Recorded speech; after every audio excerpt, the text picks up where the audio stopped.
Eu cheguei aqui com uma mala velha e sem saber se estava fugindo ou tentando sobreviver. Depois que meu marido morreu, a família dele não demorou a mostrar quem realmente era. Tentaram tirar tudo de mim, como se eu não tivesse direito a nada. Então eu fui embora. Comprei esse sítio que ninguém queria, abandonado, caindo aos pedaços, no meio de lugar nenhum. Mas o que ninguém me avisou é que tinha algo escondido aqui. E quando eu encontrei, eu percebi que talvez eu não tivesse vindo por acaso. Mas antes de começarmos, deixe nos comentários de onde você está assistindo e não se esqueça de se inscrever no canal. Capítulo 1. A terra que ninguém queria. Tem coisa que a gente não compra com dinheiro, mas que o dinheiro ajuda a encontrar. O silêncio é uma delas. Quando assinei o papel daquele sítio no cartório de Carolina, cidade pequena no sul do Maranhão, a moça do balcão me olhou como se eu tivesse perdido o juízo. Era uma mulher jovem, cabelo preso com grampo de plástico cor-de-rosa, e ela revirou os olhos antes de carimbar o documento, achando que eu não ia notar. Notei. Depois de 2 anos sendo tratada como invisível dentro da casa do meu próprio marido morto, aprendi a enxergar até o que as pessoas tentam esconder. Ninguém queria aquele sítio. Isso estava escrito em tudo. No preço pela metade do que valia, na grama que havia engolido o caminho de entrada, nas telhas partidas que ninguém se deu ao trabalho de consertar. O vendedor, um homem de bigode ralo que cheirava a cigarro barato, falou pouco. Disse que a propriedade tinha ficado abandonada por quase 8 anos. Que o antigo dono tinha morrido sem herdeiros que quisessem ficar, que a terra era boa, mas exigia trabalho. Disse tudo isso de um fôlego só, como quem repete um aviso antes de se livrar de uma responsabilidade. Eu assinei mesmo assim. Não porque acreditei que seria fácil. Assinei porque, pela primeira vez em 2 anos, alguém estava me vendendo algo que ninguém disputava. Não havia cunhado por cima do meu ombro verificando o valor. Não havia sogra me dizendo que eu não entendia de negócio. Não havia voz masculina cortando a minha no meio da frase. Havia só a moça de grampo cor-de-rosa, o homem de bigode ralo, e eu, Lourdes Amélia das Dores, 50 anos, viúva, sem filhos, sem plano. Com uma caneta esferográfica azul que falhava no meio das letras, assinei o meu nome 3 vezes e virei proprietária de um sítio que o mundo havia esquecido. A estrada de terra até o sítio tinha 7 quilômetros a partir do asfalto. 7 quilômetros de poeira vermelha que entrava pela janela entreaberta do caminhão de mudança, grudava na garganta e tingia tudo de uma cor que parecia com ferida antiga. O motorista, seu Benedito, homem de poucos dentes e muita paciência, não falou nada durante o trajeto. Apenas guiava, devagar, desviando das pedras e dos buracos, com a naturalidade de quem conhece cada solavanco de cor. Quando chegamos, ele freou o caminhão, olhou para frente e ficou quieto por um momento. "A senhora tem certeza?" Ele perguntou sem tirar os olhos da casa. Olhei para o que seria minha nova vida. A casa era de alvenaria simples, paredes que já foram brancas e agora tinham a cor de quem cansou de resistir. Uma varanda estreita na frente, com 2 colunas de tijolo aparente sustentando um telhado que se inclinava levemente para o lado esquerdo, como alguém que perdeu o equilíbrio, mas não chegou a cair. A vegetação havia avançado até quase tocar as janelas. Uma mangueira velha no canto do terreiro tinha raízes que levantavam o chão de terra batida em ondas irregulares. Havia um galinheiro desmontado, um poço com a corda apodrecida e uma porteira de madeira que estava aberta, mas parecia que tinha esquecido como fechar. "Tenho", eu disse. Seu Benedito assentiu, não concordando, apenas respeitando. Descarregamos tudo em menos de 2 horas. Não tinha muito. Uma cama de solteiro, um guarda-roupa, a mesa da cozinha, que era minha desde antes do casamento, 4 caixas de coisas miúdas, um colchão embrulhado em plástico e uma bolsa de lona com os documentos. Quando o caminhão sumiu lá no fim da estrada, levantando uma nuvem de poeira, o silêncio que ficou foi tão cheio que pareceu barulho. Fiquei parada no meio do terreiro por um tempo que não soube medir. O sol estava descendo devagar pelo lado do pasto. O capim alto balançava em ondas preguiçosas com o vento da tarde. Algum bicho que eu não vi fez um ruído seco na mata que começava logo atrás do curral velho. O céu tinha aquela cor de fim de dia do interior, laranja escurecendo para roxo nas bordas, imenso como só o céu do Maranhão consegue ser. Pensei em Valdivino, não queria pensar, mas pensei. Meu marido teria odiado aquele lugar. Valdivino era homem de cidade, de calçada, de bar na esquina e vizinho para conversar.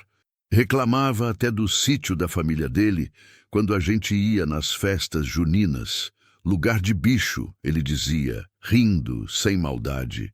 Não é lugar de gente direita. Ele morreu de um infarto silencioso numa manhã de terça-feira, sozinho no banheiro, enquanto eu estava na cozinha fazendo café. Esse é o tipo de coisa que a gente carrega, não a morte em si, mas o enquanto isso, o que eu estava fazendo enquanto ele parava. Depois do enterro, a família dele foi chegando aos poucos dentro da minha vida, como água que vai encontrando cada fresta. Primeiro vieram consolar, depois vieram orientar, depois vieram decidir. Em menos de 6 meses eu estava vivendo na casa que era minha e do Valdivino como se fosse hóspede, que não foi convidada. O cunhado Ademar, o mais velho dos irmãos, tinha esse jeito de entrar sem bater que me enlouquecia. Chegava, abria a geladeira, sentava na cabeceira da mesa que era lugar do Valdivino e começava a falar de inventário, de contas, de coisas que eu deveria ou não deveria fazer com o dinheiro que ficou. Eu aguentei. Por um tempo aguentei. Até o dia em que ele sugeriu, na frente dos outros todos reunidos na sala, que talvez fosse melhor eu ir morar com algum parente, já que a casa era grande demais para uma mulher sozinha e seria um desperdício manter. Ninguém discordou. Ninguém disse nada. Eu também não disse nada naquele momento, mas naquela mesma semana comecei a procurar, não um apartamento, não uma casa de aluguel. Procurei um lugar que fosse meu de verdade, que não dependesse da aprovação de ninguém, que ficasse longe o suficiente para que nenhum Ademar do mundo chegasse sem avisar. Encontrei o sítio de Carolina num anúncio de 3 linhas no classificado de um jornal que nem era da minha cidade. Uma coincidência do tipo que, quando a gente olha para trás, parece que não foi coincidência nenhuma. Na primeira noite, não consegui dormir. Não foi por medo exatamente. Foi por causa do barulho. Esse é o paradoxo do interior. O silêncio é cheio. Os grilos não param. A madeira da casa estala quando esfria. O vento bate nas janelas com aquela insistência de quem quer entrar, mas ainda respeita a porta. Lá fora, algum animal passou pelos fundos do terreiro e fez um farfalhar no capim, que durou uns 3 segundos e depois sumiu. Fiquei olhando para o teto. A lâmpada de 15 watts que eu tinha pendurado provisoriamente no centro do cômodo dava uma luz fraca, amarelada, que mal chegava nas cantas. Quando me levantei para beber água, passei pelo corredor e vi aquela porta pela primeira vez. Estava no fundo da casa, entre a despensa e o quarto dos fundos. Uma porta de madeira escura, mais velha que as outras, com uma fechadura grande de latão que havia enferrujado por fora, mas parecia intacta. Diferente das outras portas da casa, que tinham as chaves ainda na maçaneta, essa não tinha nada. Só a fechadura vazia e o silêncio do outro lado. Empurrei. Não abriu. Passei a mão na madeira. Estava fria. Pensei, vejo isso amanhã. Voltei para a cama. Fechei os olhos e o cansaço finalmente me levou. Mas alguma coisa ficou. Uma inquietação pequena, do tamanho de uma pergunta sem resposta. O tipo de coisa que desce com você quando você dorme e está te esperando quando você acorda.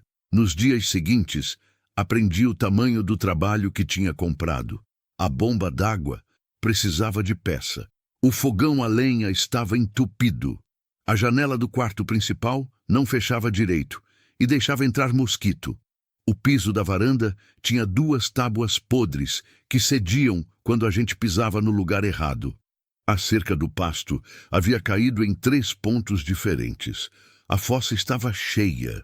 Eu ia de um problema para o outro com uma lista de papel no bolso que crescia mais rápido do que eu conseguia riscar.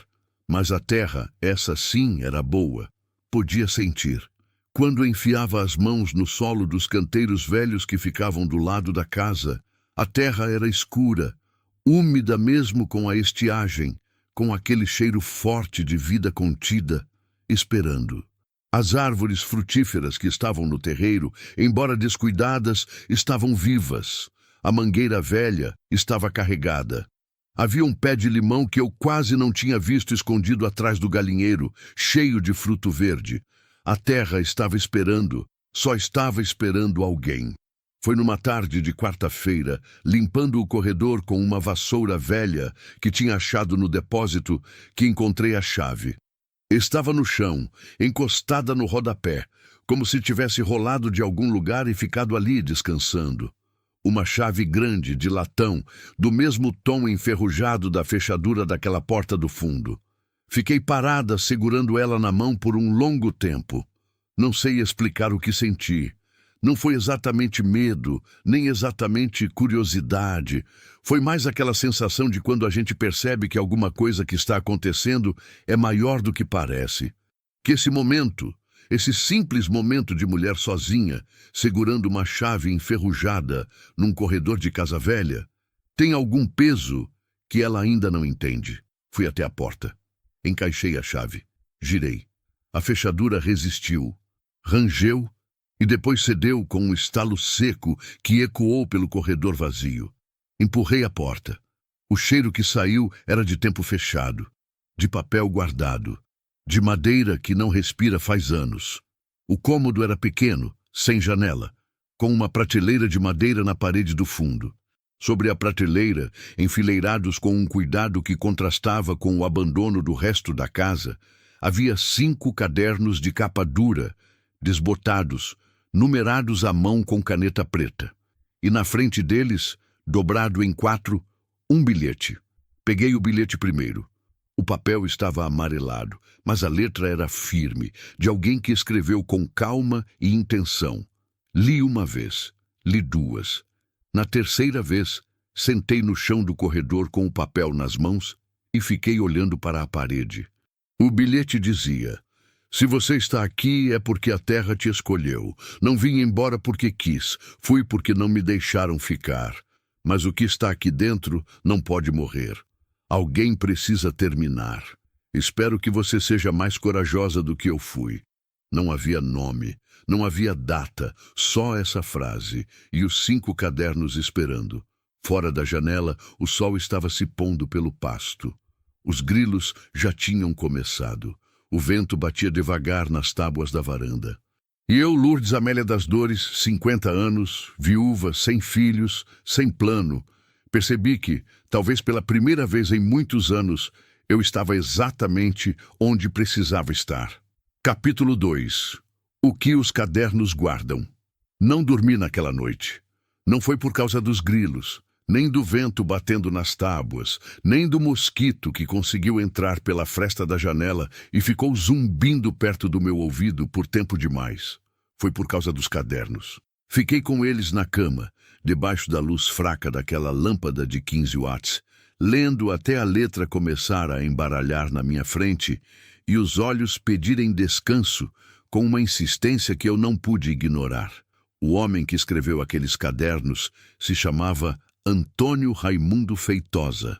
Soube pelo nome que aparecia nas primeiras linhas do caderno de número 1, escrito com aquela caligrafia firme e miúda de quem aprendeu a letra num tempo em que papel era coisa cara e não se desperdiçava espaço. Ele não se apresentava com cerimônia, apenas começava, como se estivesse continuando uma conversa que já estava no meio. Hoje plantei o primeiro canteiro do lado norte. A terra aqui é diferente do que dizem. As pessoas falam que é fraca, que não dá, que já foi demais trabalhada e não tem mais o que oferecer. Mas eu desconfio de quem desiste antes de tentar. Terra fraca é terra maltratada. Não é a mesma coisa. Essa era a primeira entrada, sem data. Sem explicação de por que estava escrevendo, nem para quem. Só aquilo, direto, como quem fala consigo mesmo, porque não tem mais ninguém para ouvir. Fui lendo devagar. Antônio Raimundo tinha chegado àquele sítio depois de uma vida que ele descrevia em pedaços, sem ordem, como se a memória não obedecesse linha reta. Havia trabalhado em fazenda grande no Tocantins por muitos anos. Havia tido uma mulher chamada Nair, que morreu de febre, numa época em que o hospital mais próximo ficava a 4 horas de estrada ruim. Havia tido um filho que foi para São Paulo quando tinha 18 anos e nunca voltou, nem para o enterro da mãe. Ele escrevia sobre essas coisas com uma secura que doía mais do que se fosse com choro. Apenas registrava, como quem aprende que sentir demais em papel gasta a caneta e não muda nada. O sítio ele havia comprado com as economias de 30 anos de trabalho duro. Queria fazer alguma coisa com aquela terra. Não ficou claro no primeiro caderno o que exatamente. Mas havia uma insistência no jeito que ele descrevia a terra, os canteiros, as sementes, os ciclos de chuva e seca, que deixava perceber que aquilo era mais do que agricultura. Era uma aposta. Uma forma de provar alguma coisa. Talvez para si mesmo, talvez para o filho que foi embora, talvez para a Nair que ficou na memória. No segundo caderno, a coisa começou a ganhar forma. Antônio Raimundo havia descoberto, por tentativa e erro, e por leituras que fazia em livros que encomendava de livraria em São Luís, que aquela terra tinha condição de produzir muito mais do que alguém havia tentado. O segredo, segundo ele, estava no trato. Na paciência, na insistência de trabalhar o solo antes de plantar, de entender o que cada pedaço de terra pedia, de não forçar onde não estava pronto. Ele escrevia sobre isso com uma paixão contida que me pegou de surpresa. Não era o tipo de paixão que grita. Era a paixão quieta, firme, de quem encontrou um propósito depois de anos sem ter nenhum. Reconheci aquilo. Reconheci muito bem. No terceiro caderno, a escrita mudou. Ficou mais curta, mais cansada. Entre as entradas, havia lacunas maiores. Dias que ele não escrevia, depois semanas, depois o registro de que havia estado doente e não conseguido trabalhar. A letra, que antes era miúda e firme, foi ficando um pouco mais larga, um pouco menos precisa, como se a mão estivesse tremendo levemente ou simplesmente não tivesse mais a mesma energia de antes. E então, numa entrada que não tinha data como as outras, mas que estava claramente entre duas, com datas distantes, havia esse trecho que me fez parar de respirar por um segundo. Mandaram um papel da prefeitura. Dizem que tem dívida de imposto atrasada do dono anterior que ficou no nome do sítio. Dizem que, se não pagarem 90 dias, o processo segue. Fui lá conversar, mas o homem nem me deixou sentar direito antes de começar a falar de advogado e de prazo. Não tenho dinheiro para advogado. Não tenho família para pedir. Já não sei o que fazer. A terra está no ponto, os canteiros estão prontos, e pode ser que eu precise ir embora antes de ver o que plantei crescer. Fechei o caderno. Fiquei olhando para o teto por um tempo longo. Então entendi o bilhete. Não vim embora porque quis. Fui porque não me deixaram ficar. De manhã cedo, antes do sol esquentar de verdade, saí para andar pelo sítio com os cadernos debaixo do braço. Queria ver o que Antônio Raimundo havia descrito. Queria ver se ainda estava lá. Fui pelo lado norte da casa, onde ele dizia ter plantado o primeiro canteiro. A vegetação havia crescido por cima de tudo, mas quando me abaixei e afastei o capim com as mãos, encontrei o que estava procurando. Os canteiros, delimitados por pedras enfileiradas com cuidado, ainda estavam lá. Tomados pelo mato, sim, mas com aquela estrutura intacta, como os ossos de uma coisa que ainda não acabou. A terra dentro dos canteiros, quando enfiei os dedos, era exatamente como ele havia descrito. escura, úmida, mesmo no seco, cheirando a vida guardada. Fui de canteiro em canteiro, limpando um pouco com as mãos, anotando mentalmente o que precisava de trabalho.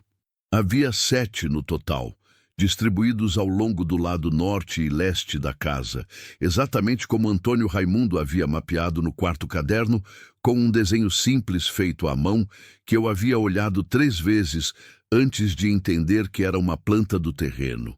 No 5º caderno, o último, havia menos texto e mais anotações técnicas, tipos de solo, épocas de plantio, quais sementes tinham dado certo, quais tinham falhado e por quê. Havia uma seção inteira sobre a água do poço, sobre como o lençol freático ali embaixo era constante o ano todo se a pessoa soubesse onde cavar.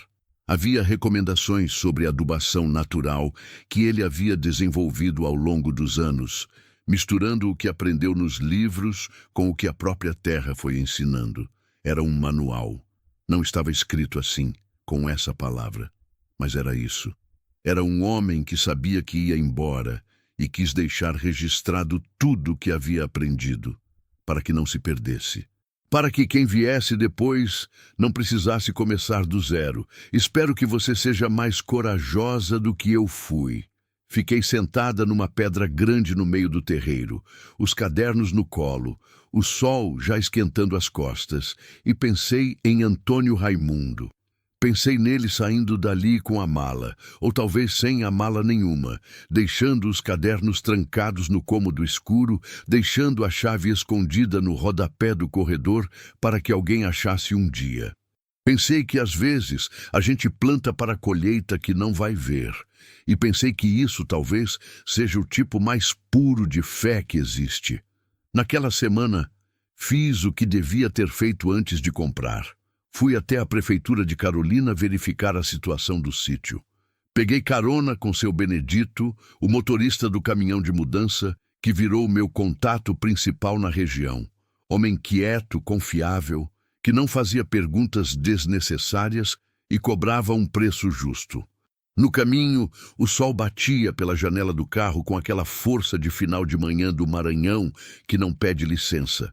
A paisagem era de cerrado aberto, árvores tortas e resistentes, capim alto dourado pela seca, e lá no fundo o azul pálido das serras. No setor de tributos da prefeitura, uma mulher de óculos de grau grosso me atendeu com a paciência cansada de quem responde a mesma pergunta todo dia. A dívida que tinha expulsado Antônio Raimundo havia sido quitada, não por ele. Estava registrado que um pagamento havia sido feito 6 anos atrás, por uma pessoa cujo nome não estava legível no sistema antigo. A propriedade estava limpa, tudo regularizado. Então está tudo bem com o registro? Perguntei. Está. O senhor anterior vendeu os direitos e a dívida foi saldada na transferência.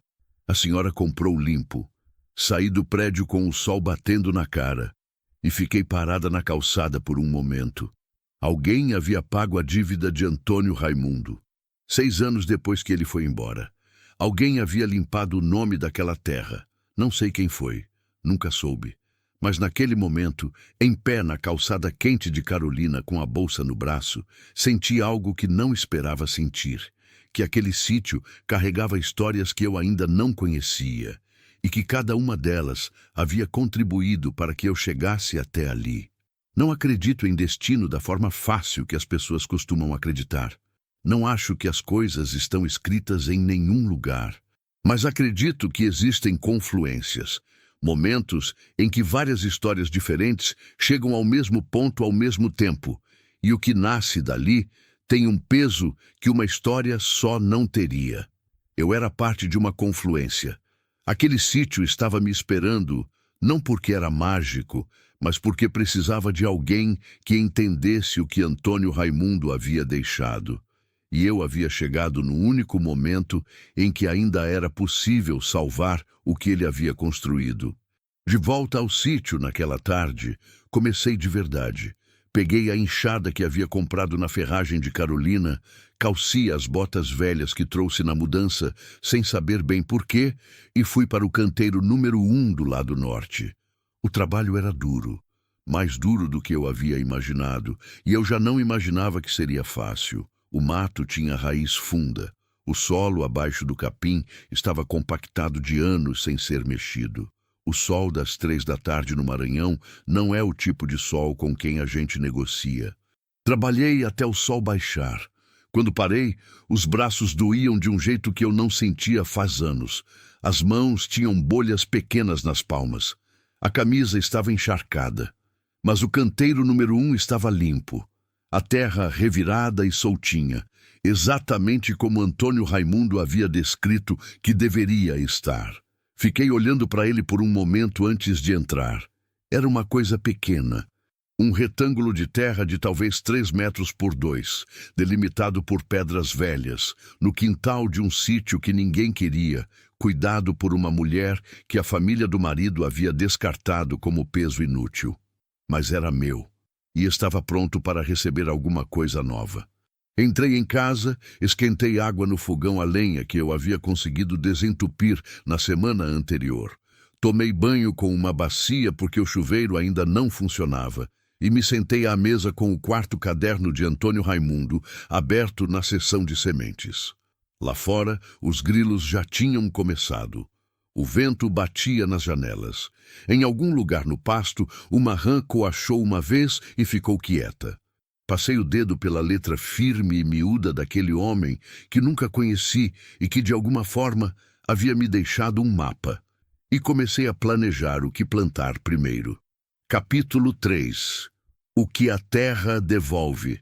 A primeira coisa que brotou foi um pé de coentro.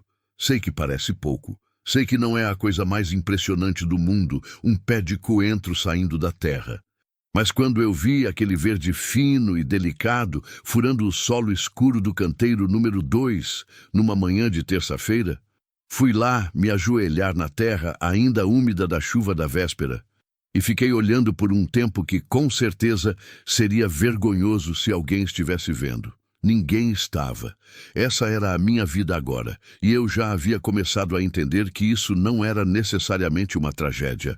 Tinha plantado as sementes seguindo as anotações do caderno 4 de Antônio Raimundo com uma obediência quase cega, porque não tinha outra referência e porque, de alguma forma que eu não saberia explicar direito, confiei naquele homem que nunca vi. Ele escrevia sobre a terra com uma honestidade que eu reconhecia, sem enfeite, sem exagero, sem prometer o que não podia garantir. Só o que havia testado, errado, corrigido e testado de novo. Coentro no canteiro 2, a 3 centímetros de profundidade, regado pela manhã cedo antes do sol esquentar. Não exagera na água. Essa terra retém bem, e excesso apodrece a raiz antes de nascer. Havia seguido a risca, e o coentro nasceu. Depois veio o cebolinho, depois a salsinha. Depois, no canteiro maior do lado leste, os primeiros brotos do que seriam pés de tomate, que Antônio Raimundo descrevia com um carinho desproporcional, como se fosse criança sendo apresentada pela primeira vez. O tomate aqui tem gosto diferente do que vende em mercado. Não sei explicar por quê. Talvez seja a água do poço. Talvez seja que coisa que cresce devagar, sem pressa, fica com mais sabor do que coisa forçada. Li esse trecho 3 vezes. Guardei. O poço havia sido o primeiro grande problema. A corda estava apodrecida, a manivela enferrujada, e quando joguei uma pedra para medir a profundidade, o som demorou o suficiente para eu saber que havia água lá embaixo, mas também para eu entender que não ia conseguir resolver aquilo sozinha. Foi por causa do poço que conheci Firmino. Seu Benedito me deu o contato. Disse que Firmino era o homem da região para esse tipo de serviço, que conhecia a água como poucos, que era de confiança, mas que não gostava muito de conversa, então era melhor ir direto ao assunto. Firmino chegou numa manhã de quinta-feira, numa bicicleta velha com uma caixa de ferramentas amarrada na garupa com arame. Era um homem de uns 60 anos, magro como vara de bambu, pele tão curtida pelo sol que parecia couro. Usava chapéu de palha desbotado e vinha calçado com uma sandália de borracha, que havia sido consertada em pelo menos 2 lugares diferentes com material diferente. Desembarcou da bicicleta, cumprimentou com um aceno de cabeça, foi direto ao poço e ficou olhando para dentro por uns 2 minutos sem falar nada. Eu fiquei do lado, esperando. Água boa, ele disse finalmente. Lençol firme, vou precisar de 2 dias. Tudo bem, eu disse. E foi isso. Não tinha mais o que falar, pelo menos naquele momento, e nenhum de nós dois sentiu necessidade de inventar conversa para preencher o silêncio. Eu havia aprendido, naquelas semanas sozinha, que silêncio compartilhado é diferente de silêncio solitário. Silêncio solitário pesa. Silêncio compartilhado, às vezes, é a conversa mais honesta que existe. Firmino trabalhou os 2 dias que havia dito. Chegava cedo. Trabalhava sem parar até o calor do meio-dia ficar insuportável. Descansava na sombra da mangueira, comendo o que trazia de casa embrulhado num pano. E voltava ao trabalho até o sol começar a largar. No segundo dia, quando o poço estava funcionando e a água subia limpa e fria na nova corda, ele testou a manivela 3 vezes, aprovou com outro aceno de cabeça e foi guardar as ferramentas. Eu tinha feito um frango cozido com o que havia no fogão. Convidei ele para almoçar. Ele ficou quieto por um segundo, como se estivesse verificando internamente se havia algum problema em aceitar. Aceito, ele disse. Almoçamos na mesa da varanda, com o sol do meio-dia batendo pesado no terreiro. Firmino comeu com calma e sem cerimônia. Depois do prato, bebeu o copo d'água e ficou olhando para os canteiros do lado norte.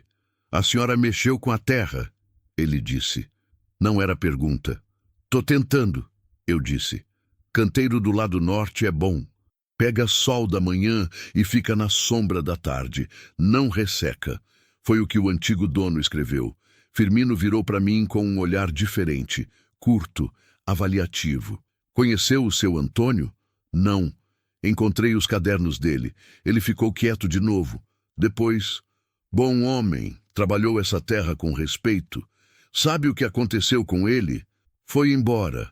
Problema com papel de terra, dizem. Ele pausou.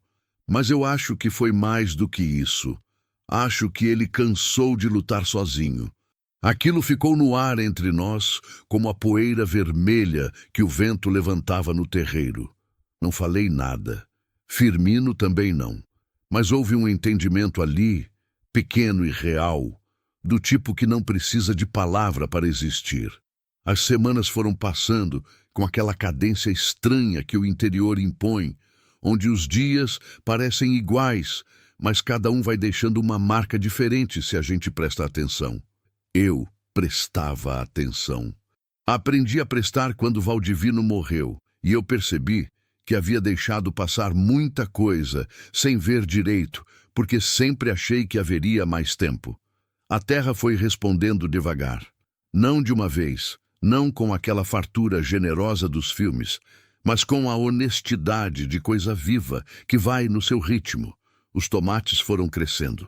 O canteiro 3, que eu havia preparado seguindo uma anotação específica de Antônio Raimundo sobre condicionamento do solo, produziu uma quantidade de tempero verde que me pegou de surpresa e que eu comecei a distribuir para Firmino e para Dona Sebastiana, mulher de uns 70 anos que morava a 2 quilômetros pela estrada de terra e que havia aparecido uma tarde com um pote de doce de buriti sem explicação prévia, apenas depositou na varanda, disse "pro bem da nova vizinha" e foi embora.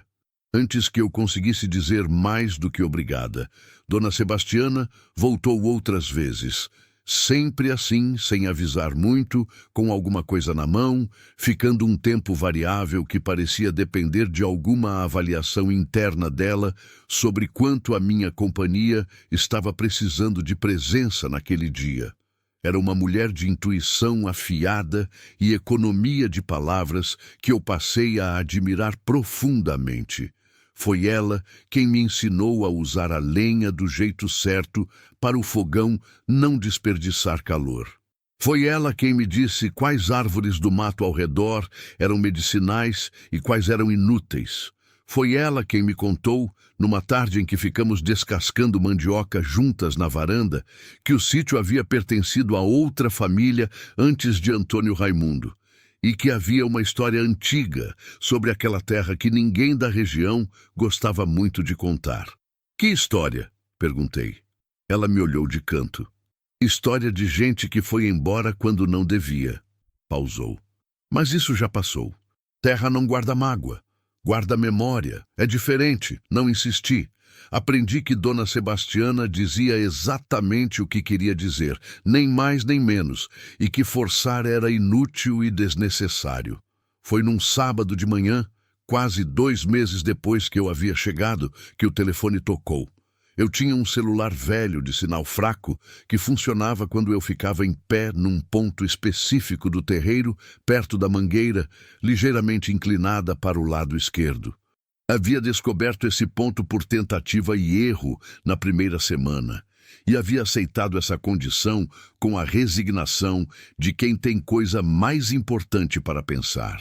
Era a Adelina, minha cunhada por parte de casamento, irmã mais nova de Valdivino e a única da família que havia me tratado com alguma decência depois da morte dele. Me ligava de vez em quando, sempre com aquela voz de quem está verificando se eu ainda estava viva, mas sem querer parecer preocupada demais. Lourdes. A voz dela chegou picotada pelo sinal ruim.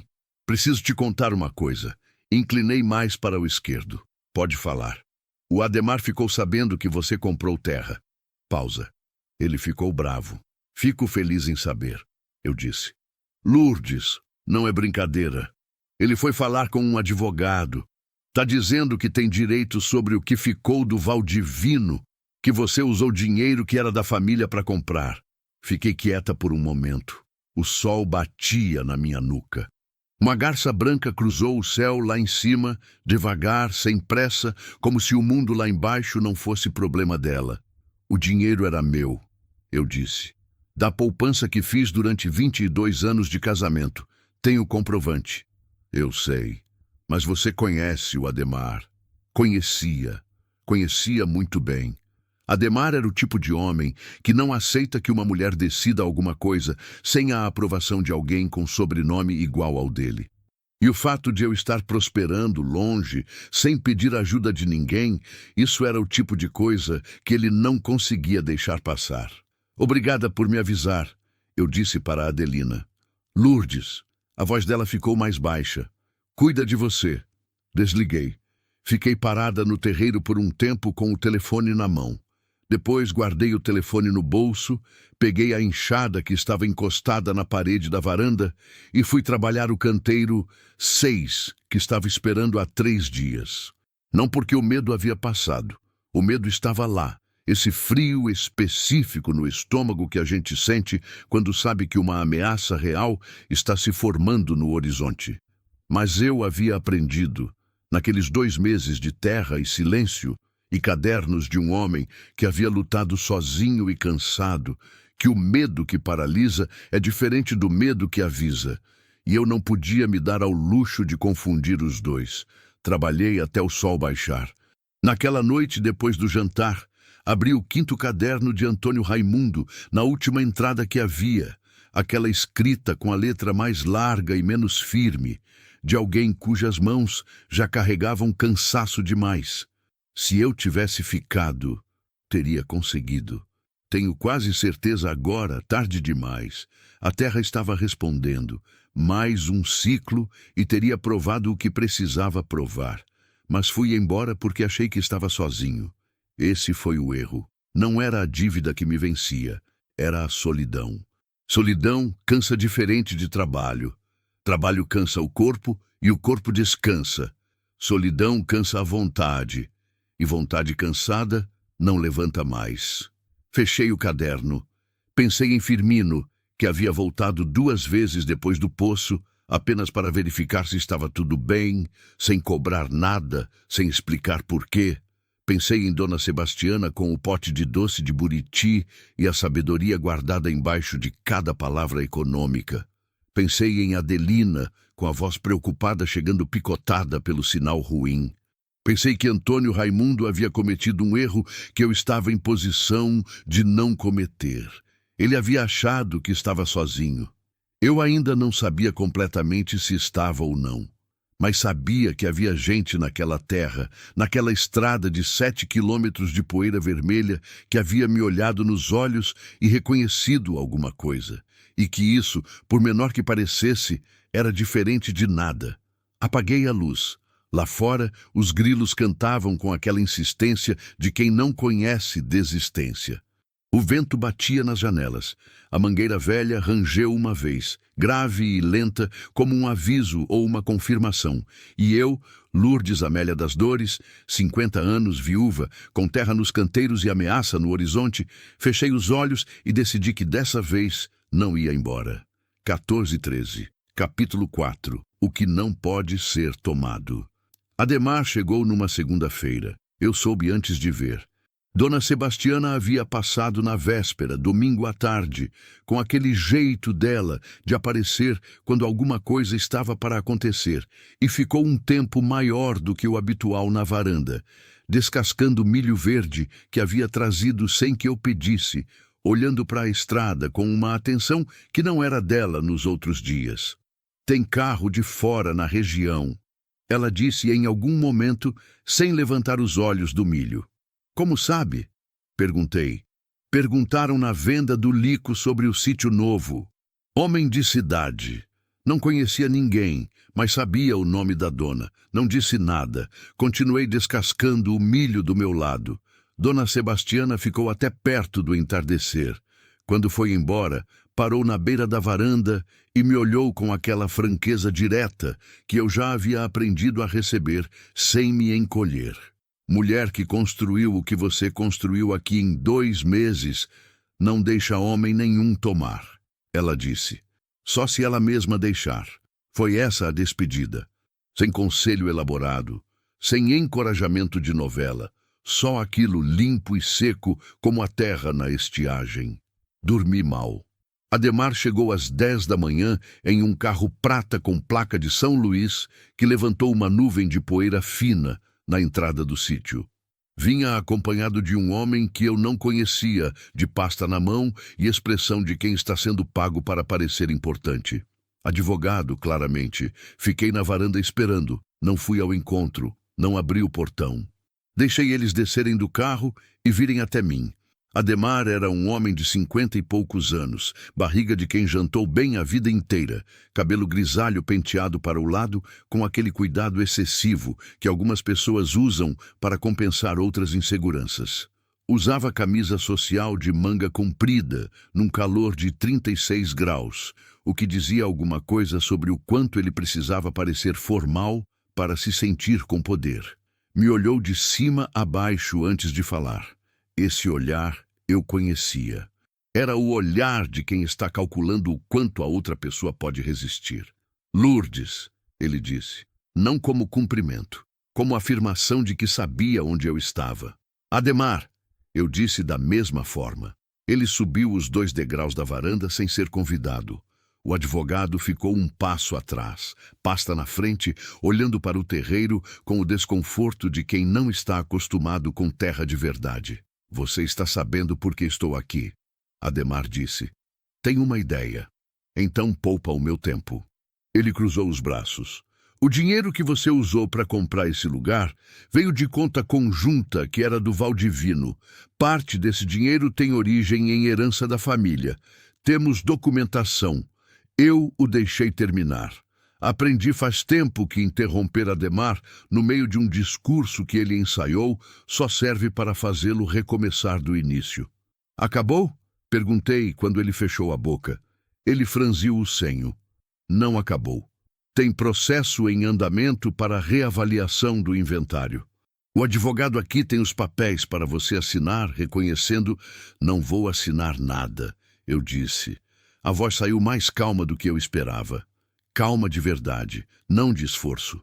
Aquilo me surpreendeu mais do que surpreendeu a ele. Lourdes.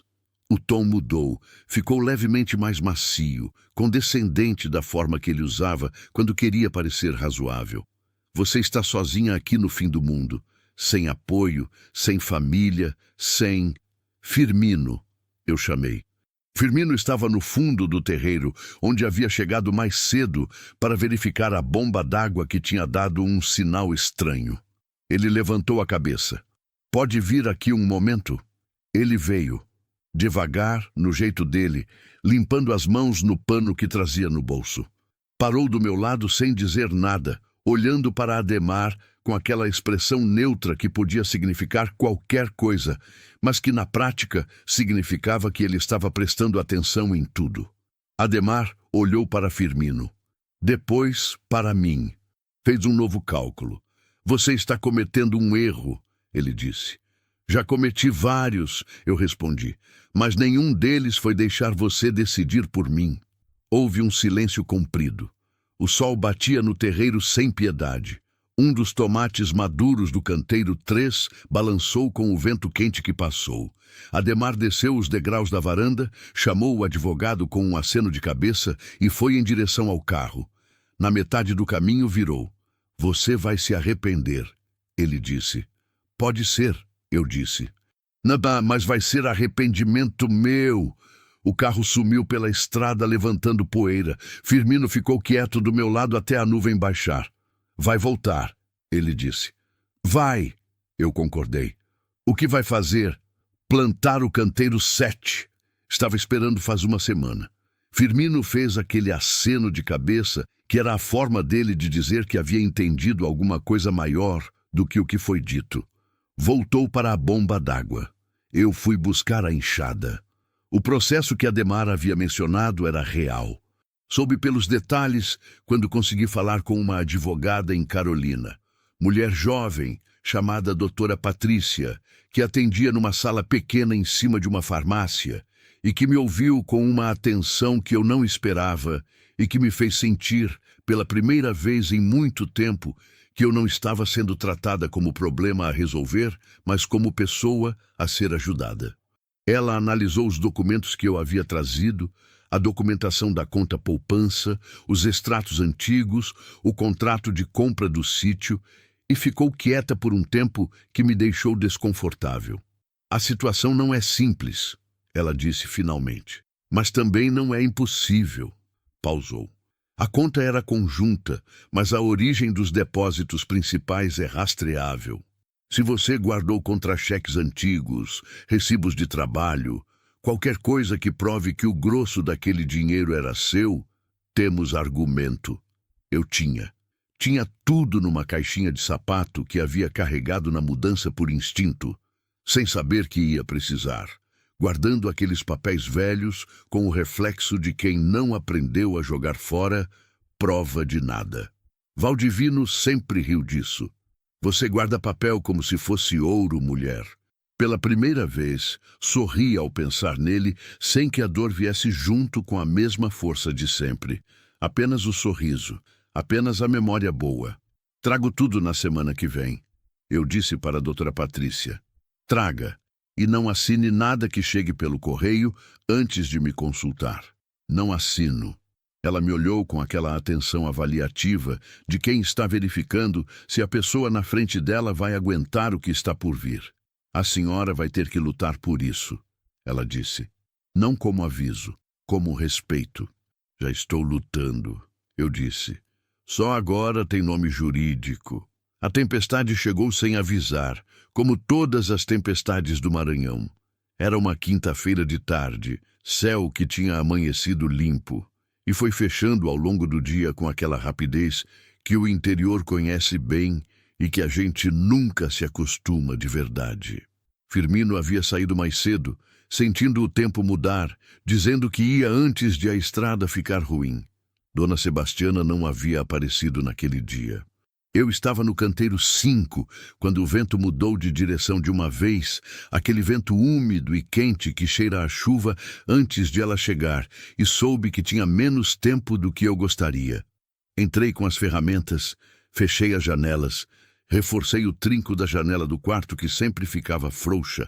A chuva começou como costuma começar no cerrado. De repente, sem graduação, como se o céu tivesse decidido de uma vez e não visse razão para avisar com antecedência.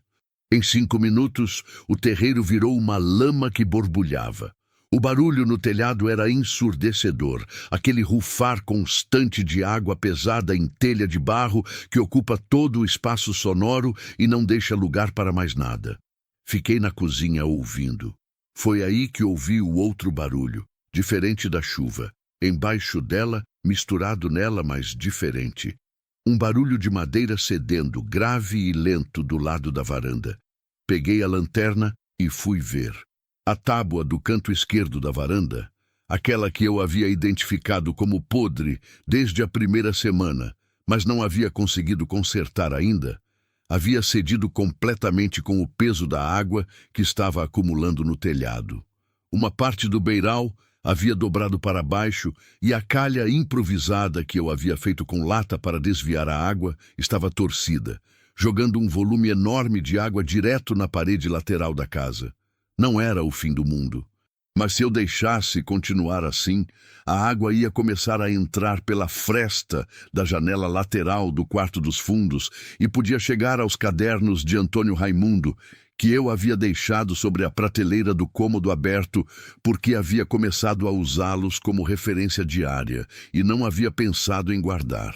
Não pensei muito. Peguei a capa de chuva velha que estava no gancho da porta, enfiei os pés nas botas e saí. A chuva era física, não é exagero. Era a água que tinha peso e direção e que batia com uma força que empurrava. Fui até a lateral da casa, no escuro iluminado só pela lanterna e pela luz estranha das nuvens carregadas. Tentei redirecionar a calha de lata com as mãos, escorreguei na lama, apoiei o joelho no chão encharcado, levantei, tentei de novo. Levou uns 20 minutos para conseguir. 20 minutos de chuva pesada, barro, lanterna que piscou 2 vezes, me dando um susto desnecessário, e as mãos geladas tentando torcer lata molhada no escuro. Quando entrei, estava encharcada da cabeça ao pé. Deixei um rastro de lama da porta até o banheiro. Troquei de roupa, esquentei água no fogão para uma caneca de chá e sentei à mesa com as mãos aquecidas na caneca enquanto o barulho da chuva foi diminuindo aos poucos, perdendo força, até virar aquele chuvisco fino e persistente que o Maranhão mantém por horas depois que a tempestade principal passa. Os cadernos estavam intactos. Aquilo importou mais do que eu esperava que importasse. De manhã, a estrada estava bloqueada, não por nenhuma catástrofe, apenas pela lama vermelha que o volume de chuva havia acumulado num trecho baixo a uns 2 quilômetros da entrada do sítio, onde a estrada passava entre 2 morros e a água da chuva descia dos 2 lados e se encontrava no meio. Já havia acontecido antes, segundo Dona Sebastiana, e ficava intransitável por 2 a 3 dias até secar o suficiente. Estava sozinha, sem carro, sem acesso, sem sinal de celular, porque a chuva havia derrubado algo em algum lugar que afetava a já precária recepção. Fiz um inventário do que tinha. Arroz, feijão, farinha, alguns legumes dos canteiros, ovos de 2 galinhas que eu havia adquirido de Dona Sebastiana algumas semanas antes e que viviam no galinheiro que eu havia reconstruído. Água do poço, funcionando bem. Lenha seca que eu havia guardado coberta. Velas para quando a energia caísse, que caiu de fato no fim da manhã com um estalido seco no poste lá fora. Não era confortável, mas era manejável. Passei o primeiro dia arrumando o estrago da varanda, pregando tábuas provisórias, redirecionando a calha. Passei a tarde lendo o 5º caderno de Antônio Raimundo com a vela na mesa, devagar, relendo partes que já havia lido, mas que ganhavam significado diferente dependendo do momento. E foi nessa releitura que encontrei algo que havia passado antes. Uma nota no canto de uma página, escrita menor que o resto, como se fosse adicionada depois, em outro momento. O maior erro que cometi não foi partir. Foi partir sem avisar ninguém que estava partindo. A terra não sabia. Os canteiros não sabiam. Se tivesse dito em voz alta, estou indo, mas o que plantei fica, talvez tivesse ficado. As palavras que a gente não diz têm um peso que vai crescendo até ser grande demais para carregar. Fiquei com aquilo na cabeça o resto da tarde. Pensei nas palavras que não havia dito para Valdivino. Pensei no quanto a gente passa a vida inteira achando que tem mais tempo para dizer as coisas importantes, e como o tempo vai acabando sem avisar, da mesma forma que a tempestade havia chegado. De repente, sem graduação, como se não visse razão para dar aviso com antecedência. E pensei no que eu mesma estava deixando de dizer. Não para Valdivino, que já não podia ouvir, mas para mim mesma. Peguei um caderno em branco que havia comprado em Carolina, sem saber bem porquê, desses de capa preta barata que a gente compra por impulso. Abri na primeira página. Escrevi: estou ficando. Não por teimosia e não por medo de recomeçar. Estou ficando porque essa terra me escolheu e eu escolhi ela de volta. E dessa vez não vou embora sem dizer em voz alta. Não era para ninguém. Era para mim. Era para os canteiros lá fora, encharcados e vivos. Era de alguma forma que eu não saberia explicar, mas que sentia como verdade, para Antônio Raimundo, que havia plantado sem saber para quem. A vela piscou uma vez. O chuvisco lá fora continuava, paciente. E eu virei a página e continuei escrevendo. Capítulo 5. O que fica? A sentença saiu numa terça-feira de agosto. Doutora Patrícia me ligou no fim da manhã, quando eu estava no canteiro 6, com as mãos na terra e o sol do Maranhão batendo nas costas com aquela autoridade que não aceita discussão. Corri até o ponto de sinal perto da mangueira, inclinei para o lado esquerdo como sempre e ouvi a voz dela do outro lado com aquela calma profissional que eu havia aprendido ao longo dos meses de processo. Ela usava tanto para dar boa quanto má notícia. Lourdes. O juiz indeferiu o pedido do Adhemar. Fiquei quieta. Lourdes. Estou aqui, eu disse. A documentação que você trouxe foi suficiente. Os contra-cheques, os extratos antigos, o histórico dos depósitos. Ficou provado que a origem do dinheiro era majoritariamente seu. O sítio é seu, com registro limpo. Ele pode tentar recurso, mas a probabilidade... Ele não vai tentar, eu disse. Houve uma pausa do outro lado. Por que tem certeza? Pensei em Adhemar, no cálculo que ele fazia antes de cada movimento, no fato de que ele havia passado a vida inteira escolhendo as batalhas que tinha certeza que ia ganhar e recuando das que tinham risco real de derrota. Porque custa dinheiro e já não tem o que ganhar, eu disse. Ele sabe disso. Doutora Patrícia ficou quieta por um segundo, e eu soube que ela estava concordando sem dizer. Você foi muito corajosa, ela disse finalmente. Aquilo me pegou de um jeito que eu não esperava. Não a palavra em si, mas o jeito que ela disse, sem cerimônia, como quem constata um fato. Aprendi com alguém que não pôde ser, eu disse. Ela não entendeu a referência. Não precisava. Desliguei. Fiquei parada perto da mangueira com o telefone na mão e o sol na nuca. Uma garça branca pousou no mourão da cerca do pasto e ficou me olhando com aquela indiferença elegante que as garças têm, como se o mundo dos humanos fosse um assunto que ela acompanhava por educação, mas sem envolvimento real. Depois de um tempo, voltei ao canteiro 6. Tinha terra para trabalhar. O sítio havia mudado, não de um dia para o outro. Não de forma dramática, mas de um jeito que eu percebia toda vez que parava para olhar com os olhos de quem chegou, não de quem estava acostumada. Os canteiros que Antônio Raimundo havia construído e que eu havia recuperado estavam produzindo com uma generosidade que ainda me surpreendia, mesmo depois de meses. Os tomates tinham aquele gosto que ele havia descrito no caderno, diferente de mercado, mais denso, mais real. O pé de limão escondido atrás do galinheiro havia dado uma carga que eu não esperava e que me deixou fazendo suco por 2 semanas. A mangueira velha havia dado manga em quantidade absurda naquele ano. Firmino disse que era porque o solo ao redor dela havia sido arejado quando eu trabalhei os canteiros próximos, que a raiz havia respirado diferente. Disse isso com a naturalidade de quem explica algo óbvio.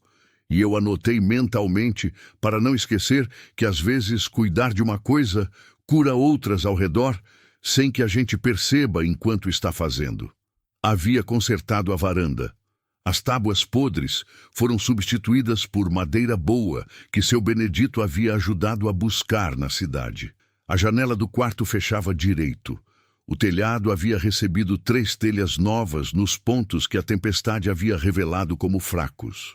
A calha agora era de alumínio, comprada na ferragem, instalada por Firmino numa tarde com aquela eficiência silenciosa dele que eu havia aprendido a simplesmente agradecer sem exagero. O cômodo do fundo, aquele que havia ficado trancado por anos, agora estava aberto. Eu havia limpado, passado uma demão de cal nas paredes, colocado uma janelinha improvisada para entrar ar e luz. Os cadernos de Antônio Raimundo estavam na prateleira original, organizados por número, ao lado do caderno de capa preta barata, onde eu havia começado a escrever as minhas próprias anotações. Não com a precisão técnica dele, mas com o mesmo espírito. O registro honesto de quem está aprendendo com a terra e quer que esse aprendizado não se perca. Eu havia chamado aquele cômodo para mim mesma de sala dos cadernos. Ia lá às vezes à noite, quando não conseguia dormir, lia um trecho de Antônio Raimundo e escrevia um trecho meu. Era uma conversa impossível com alguém que eu nunca tinha visto e provavelmente nunca veria, mas que havia me deixado o suficiente para que eu não precisasse começar do zero. Existem formas de presença que não precisam de corpo para ser reais. Firmino trouxe o sobrinho numa manhã de setembro. O rapaz se chamava Gilvan, 18 anos, filho da irmã mais nova de Firmino, que havia ficado viúva cedo e que criou 3 filhos trabalhando em casa de família em Carolina. Gilvan havia terminado o ensino médio sem perspectiva clara de caminho, com aquela expressão de quem está no começo de uma vida e ainda não sabe o que fazer com tanta possibilidade vazia. Firmino não pediu nada de forma direta. Chegou com o rapaz, apresentou em 2 frases e ficou quieto. Eu entendi. Você sabe trabalhar com terra? Perguntei para Gilvan. Ele me olhou com os olhos de quem não quer parecer que não sabe. Aprendo, ele disse. Era a resposta certa. Gilvan começou a vir 3 dias por semana. Não pagava muito, o que eu tinha para pagar, mas pagava dentro do combinado e dentro do prazo. E isso eu havia aprendido que era mais raro do que deveria ser. Ele era um rapaz quieto, como o tio, com aquela energia contida de quem tem força sobrando, mas aprendeu a não desperdiçar. Aprendia rápido. Fazia pergunta quando não sabia, que é raro em gente jovem que tem medo de parecer ignorante. Um dia, mostrando a ele as anotações do caderno 4 de Antônio Raimundo sobre condicionamento de solo, vi o rosto dele mudar enquanto lia. Uma atenção diferente, mais profunda. Quem escreveu isso? Ele perguntou. Um homem que trabalhou essa terra antes de mim, eu disse. Não conseguiu ficar, mas deixou o que sabia. Gilvan ficou olhando para o caderno por um momento. É como se ele ainda estivesse ensinando, ele disse. Eu não respondi porque não havia nada a acrescentar. Dona Sebastiana adoeceu em outubro. Não gravemente, mas o suficiente para ficar de cama por 2 semanas com uma bronquite que o frio seco da virada de estação havia piorado. Fui até a casa dela todos os dias nesse período, levando sopa que fazia de manhã, os remédios que busquei em Carolina e companhia que ela fingia não precisar, mas que eu podia ver nos olhos dela, que recebia com alívio. Numa dessas tardes, ela estava sentada na cama com um xale nos ombros e um olhar mais brando do que o habitual.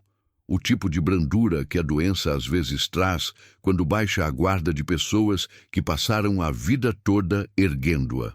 Você ficou, ela disse, não como surpresa, como reconhecimento. Fiquei, eu disse, sabia que ia ficar. Desde quando? Ela pensou por um momento com aquela seriedade de quem não responde sem pensar. Desde o dia que trouxe o tempero. Pausou. Quem planta para dar para o outro não veio aqui de passagem. Fiquei quieta com aquilo. Havia começado a distribuir o excesso dos canteiros quase sem perceber. Primeiro para Firmino, depois para Dona Sebastiana, depois para uma família que morava no fim da estrada de terra que eu havia encontrado por acaso numa tarde que resolvi caminhar mais longe do que o habitual. Uma família de pai, mãe e 2 filhos pequenos, que trabalhava uma terra pior do que a minha com menos recurso e mais dificuldade, e que recebeu um saco de tomates e um maço de coentro com uma gratidão desproporcional que me deixou desconfortável da forma que a generosidade genuína às vezes deixa, quando a gente não está acostumada a ser vista como alguém que tem algo a oferecer. O excesso havia crescido, os canteiros produziam mais do que eu conseguia usar. Comecei a pensar no que fazer com isso. Foi Gilvan quem teve a ideia, numa tarde em que estávamos colhendo tomate juntos e eu estava pensando em voz alta sobre o problema do excedente. Podia vender na feira de Carolina, ele disse. Tem feirante que compra direto de quem produz. Olhei para ele. Você sabe como funciona isso? Minha mãe vende doce lá faz anos. Era simples. Era óbvio.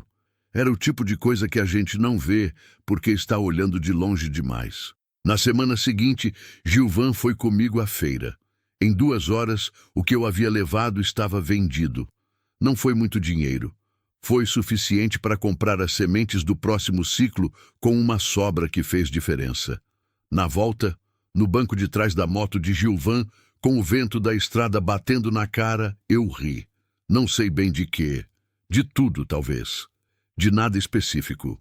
Aquele tipo de riso que sobe do peito sem pedir licença, que não tem objeto claro, que é simplesmente o corpo expressando que está vivo e que isso, naquele momento, parece suficiente. Gilvan virou para trás num semáforo e me olhou com uma expressão de quem não está entendendo, mas está feliz de qualquer forma. Tô bem, eu disse, antes que ele perguntasse. Ele virou para a frente e continuou dirigindo. Em novembro, arrumei o quarto dos fundos para receber gente. Não havia planejado dessa forma.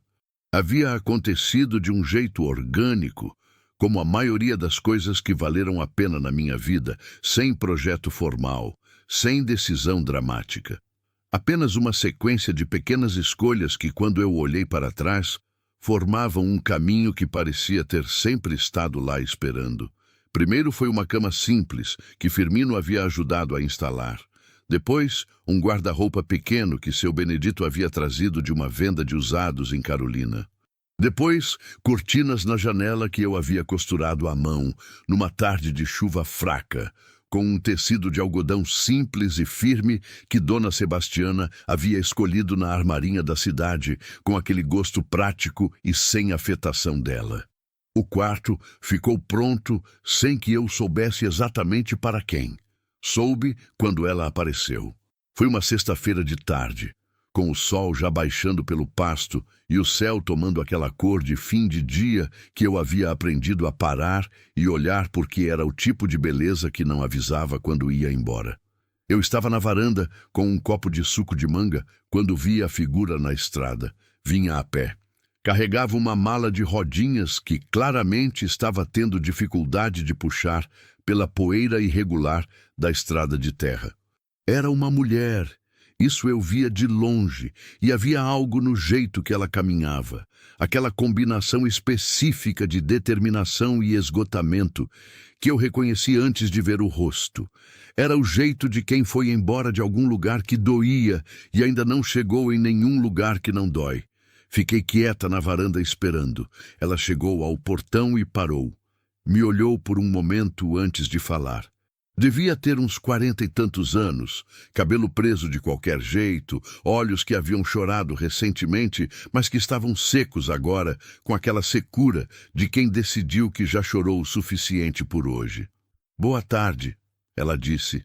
A voz estava firme, mas só por esforço. Eu sei que é estranho aparecer assim. Me disseram na cidade que a senhora talvez pudesse... Ela parou. Recomeçou. Que a senhora às vezes ajuda. Desci os 2 degraus da varanda. Como você se chama? Perguntei. Marlene. De onde você vem, Marlene? Ela hesitou. De um lugar que não era meu. Ela disse, finalmente. Aquilo me parou por um segundo. Não pela frase em si, mas pelo peso específico dela.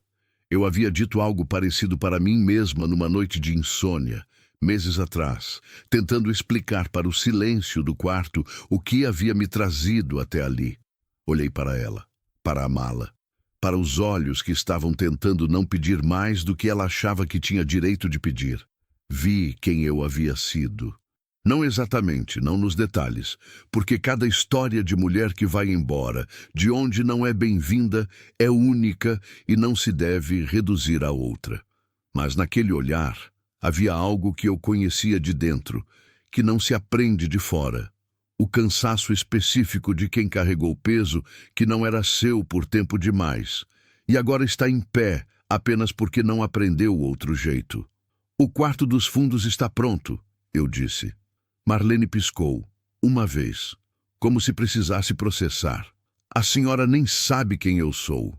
Sei o suficiente, eu disse, e abri o portão. Ela ficou. Não forever, não do jeito que eu havia ficado, porque cada pessoa tem seu próprio caminho e o que o sítio havia me ensinado acima de tudo era que não se força a raiz de ninguém a entrar numa terra que não é a dela. Marlene ficou o tempo que precisou, ajudou com o que conseguia ajudar, comeu à mesa, tomou chá na varanda.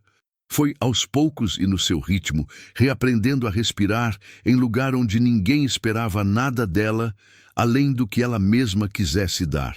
Numa tarde, sentadas, descascando mandioca na varanda, como eu havia feito com Dona Sebastiana tantas vezes, ela me perguntou como eu havia chegado ali. Contei. Não tudo de uma vez, não com detalhes que não eram necessários, mas o suficiente.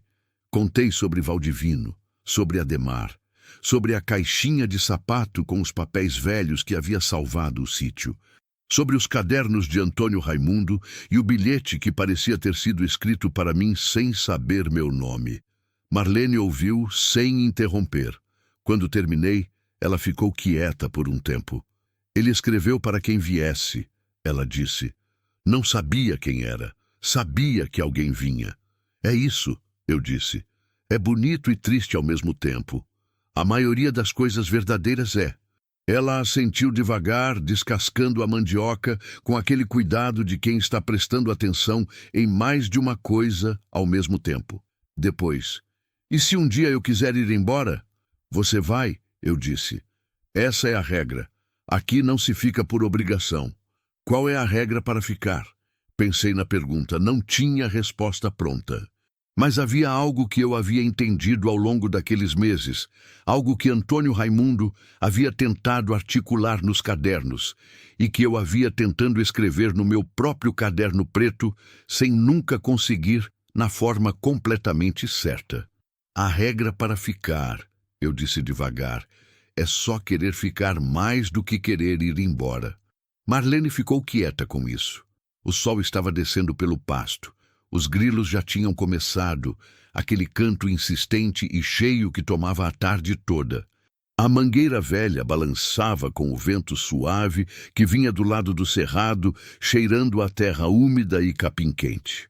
Fiquei pensando em Antônio Raimundo, naquele homem que havia plantado sem saber para quem, que havia ido embora sem saber que alguém viria, que havia deixado 5 cadernos trancados num cômodo escuro como quem deposita fé num cofre sem saber se alguém vai ter a chave.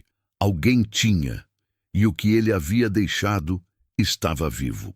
Nos canteiros, na terra escura e generosa, no gosto diferente dos tomates que crescem devagar, sem pressa.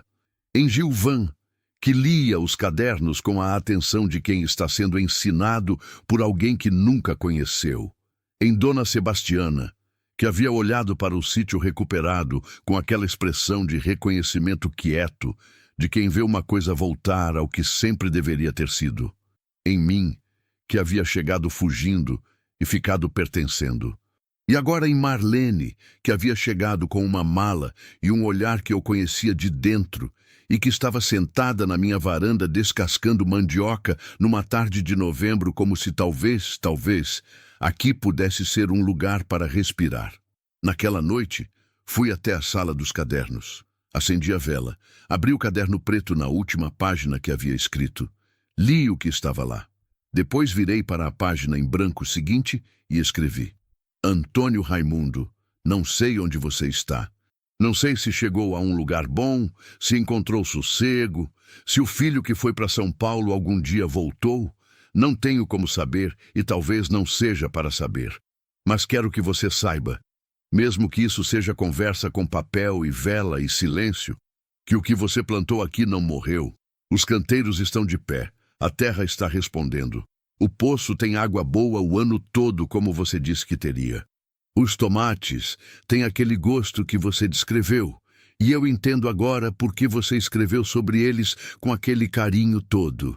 Tem um rapaz chamado Gilvan, que lê seus cadernos e aprende. Tem uma mulher chamada Marlene, que chegou hoje com uma mala e um olhar que eu reconheci. Tem uma vizinha chamada Sebastiana, que guarda a memória desse lugar como se fosse sagrada. E tem eu. Eu fiquei. Não pelo sítio, embora o sítio seja meu agora, e eu o trate como se tivesse vida, que acho que tem. Fiquei porque aprendi aqui que a gente não foge para um lugar. A gente é levada até onde precisa estar. Você me deixou um mapa. Eu segui. Obrigada por ter plantado sem saber para quem. Lourdes Amélia das Dores, novembro. Fechei o caderno. Apaguei a vela. Fui para a cama no escuro macio daquela noite de interior, com os grilos lá fora, com o vento batendo devagar nas janelas que agora fechavam direito, com o cheiro de terra úmida que o sereno da noite trazia do lado dos canteiros. E dormi. Dormi do jeito que a gente dorme quando está no lugar certo, sem luta, sem resistência, sem ficar esperando o dia seguinte com aquela ansiedade de quem não sabe o que vai encontrar. Sabia o que ia encontrar: a terra, o trabalho, o sol que não pede licença, os canteiros que precisam de atenção, Gilvan chegando cedo com aquela energia contida dele, Dona Sebastiana aparecendo sem avisar com alguma coisa na mão, Marlene na varanda, no seu tempo, aprendendo devagar que existir, sem se justificar, é um direito que ninguém deu, mas que também ninguém pode tirar. E em algum momento, em alguma sexta-feira futura que eu não sabia quando, mas que sabia que viria, outra mulher na estrada de terra com uma mala e um olhar que eu conhecia, e eu estaria na varanda esperando, porque aprendi que é isso que se faz com o que se recebeu de graça, guarda vivo, e passa adiante.